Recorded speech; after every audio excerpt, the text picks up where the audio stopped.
শিক্ষার্থীদের বিক্ষোভে অচল দিল্লি, বিরোধীদের তোপের মুখে মোদী সরকার।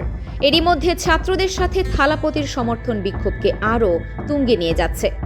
একদিকে ছাত্রদের বাঁধ ভাঙা গর্জন, অন্যদিকে থালাপতির হুঙ্কারে মোদী দিশেহারা হয়ে পড়েছে।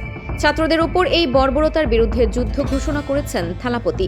তাহলে কি থালাপতির ভয়ে ছাত্রদের দাবি মেনে নিচ্ছে মোদী, নাকি এবার মোদীর অবস্থা হাসিনার মতোই হতে চলেছে? বিস্তারিত থাকছে আজকের প্রতিবেদনে। প্রশ্ন ফাঁসের জালিয়াতি নিরসন ও নিট পরীক্ষা বাতিলের দাবিতে বিক্ষুব্ধ শিক্ষার্থীদের তোপে এখন থমথমে অবস্থা বিরাজ করছে ভারতের রাজধানী নয়াদিল্লিতে। যন্তর মন্তর এলাকা থেকে শুরু হওয়া এই ছাত্র আন্দোলন দ্রুতই এক গণ আন্দোলনের রূপ নিয়েছে।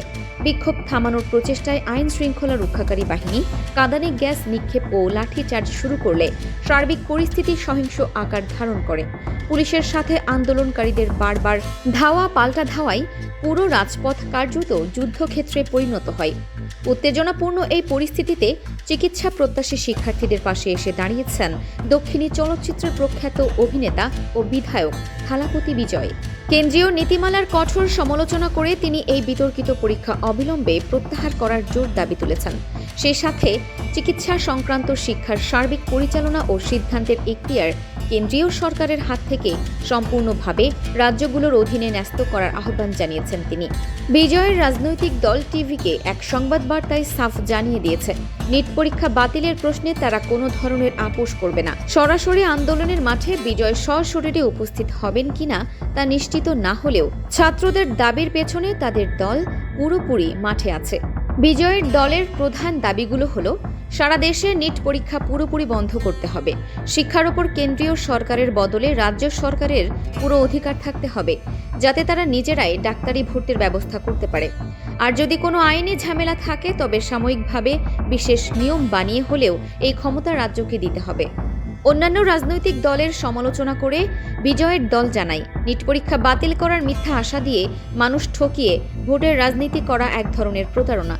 বিজয় থালাপতি এমন রাজনীতি কখনো করবেন না। রাজনীতিতে আসার পর থেকেই সব সময় সাধারণ মানুষের নানা সমস্যায় সরব থাকা এই তারকা এবারও ছাত্রদের পাশে দাঁড়িয়ে নিজের অবস্থান স্পষ্ট করলেন। থালাপতির এই সমর্থন মোদীর কপালে গভীর ভাঁজ তৈরি করেছে। ক্ষমতা হারানোর ভয়ে শিক্ষার্থীদের উপর টর্চার করে দমানোর চেষ্টাই এখন দিল্লি। কিন্তু ২৪ জুলাই বিপ্লবে ছাত্র জনতার উত্তাল তরঙ্গে স্বৈরাচারী শেখ হাসিনা ক্ষমতা হারিয়ে শেষ পর্যন্ত ভারতে পালাতে যেমন বাধ্য হয়েছিলেন, ঠিক তেমনভাবেই এবার মোদীর পালানোর সময় এসে গেছে। ঠিক যেভাবে বাংলাদেশের ছাত্র আন্দোলনের সময় রাজধানী স্তব্ধ হয়ে গিয়েছিল, দিল্লিতেও ঠিক একই দৃশ্য ফুটে ওঠে। সংসদ ভবনের বর্ষাকালীন অধিবেশন চলাকালেই চারপাশ থেকে হাজার হাজার শিক্ষার্থীর বিকট গর্জন ভেসে আসতে থাকে। মোদি হটাও, দেশ বাঁচাও স্লোগানে কেঁপে ওঠে সংসদ ভবন। পরিস্থিতি এতটাই নিয়ন্ত্রণের বাইরে চলে যায় যে পুলিশের বিশাল নিরাপত্তা বলয় এবং লোহার সুউচ্চ ব্যারিকেডগুলো তাসের ঘরের মতো ভেঙে পড়ে। হাজার হাজার বিক্ষুব্ধ শিক্ষার্থীর পায়ের তলায় ছারখার হয়ে যায় সরকারের প্রস্তুত করা সব প্রতিরক্ষা ব্যূহ। সেই চরম থমথমে মুহূর্তে গ্রেপ্তার বা তোপের মুখে পড়ার ভয়ে আতঙ্কিত হয়ে পড়েন ভারতের দাপুটে প্রধানমন্ত্রী নরেন্দ্র মোদী। কোনো উপায় না দেখে তিনি তড়িঘড়ি করে সংসদ ভবনের পেছনের দরজা দিয়ে পালিয়ে যান, যা সবাইকে বাংলাদেশের সেই ঐতিহাসিক পতনের মুহূর্তগুলোর কথাই মনে করিয়ে দেয়। তবে এই গণ বিস্ফোরণ কেবল শিক্ষার্থীদের মধ্যেই সীমাবদ্ধ থাকেনি।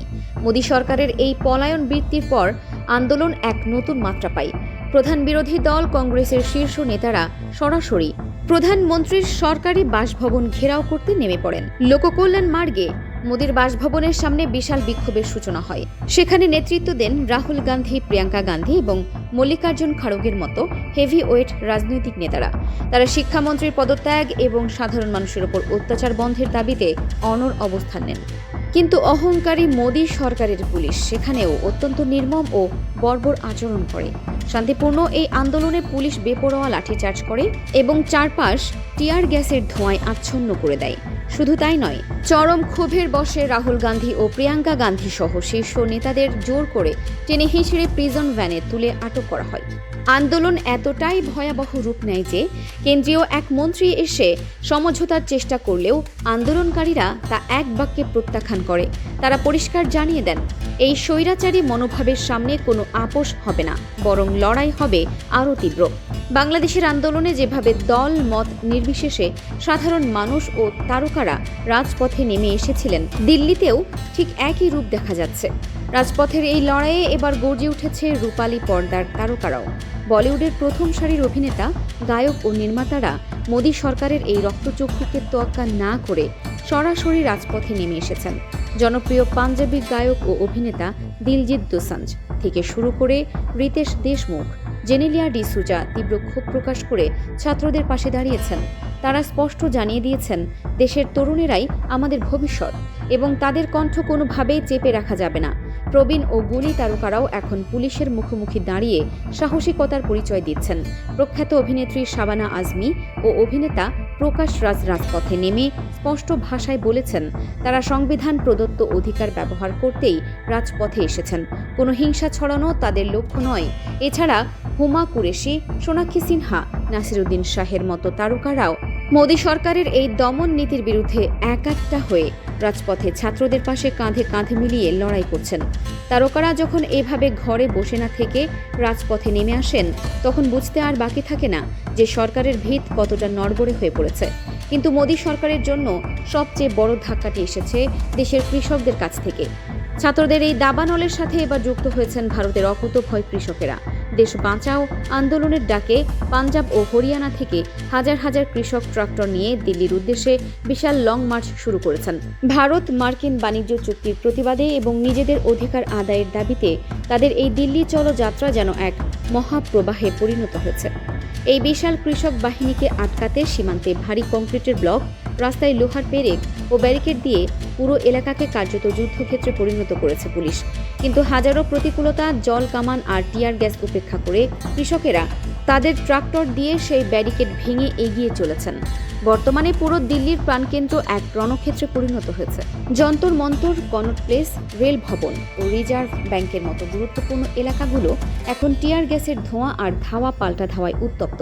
সাধারণ জনতা, ছাত্র ও কৃষকদের এই সম্মিলিত জোয়ার সামলাতে কয়েক হাজার অতিরিক্ত পুলিশ ও আধা সামরিক বাহিনী মোতায়েন করেও সরকার কোনোভাবেই পরিস্থিতি নিয়ন্ত্রণে আনতে পারছেন না। পুলিশ ও আন্দোলনকারীদের সংঘর্ষে ইতোমধ্যেই বহু মানুষ আহত হয়েছেন। রাজপথ রঞ্জিত হয়েছে সাধারণ মানুষের রক্তে। ইতিহাস আমাদের বারবার এই শিক্ষাই দেয় যে জনতার শক্তি যখন জেগে ওঠে, তখন কোনো স্বৈরাচারী সরকারই টিকতে পারে না। যখন কোনো দেশের প্রধানমন্ত্রী সাধারণ মানুষের মুখোমুখি হওয়ার সাহস হারিয়ে সংসদ ভবনের পেছনের দরজা দিয়ে পালিয়ে যান এবং বিরোধী মতামত দমন করতে বুলেটের আশ্রয় নেন, তখন বুঝতে হবে সেই শাসনের পতন কেবল সময়ের ব্যাপার। বাংলাদেশে যেভাবে জনতার মহাসমুদ্রের সামনে কোনো বুলেটের ভয় কাজ করেনি, ঠিক একইভাবে দিল্লির এই উত্তাল রাজপথেও পরিবর্তনের হাওয়া বইতে শুরু করেছে। এখন সময়ের অপেক্ষা দিল্লির এই ছাত্র জনতা ও কৃষকদের রুদ্র রোষের সামনে নরেন্দ্র মোদীর রাজত্ব শেষ পর্যন্ত টিকতে পারে, নাকি শেখ হাসিনার মতোই ইতিহাস তাকে একই পরিণতি উপহার দেয়।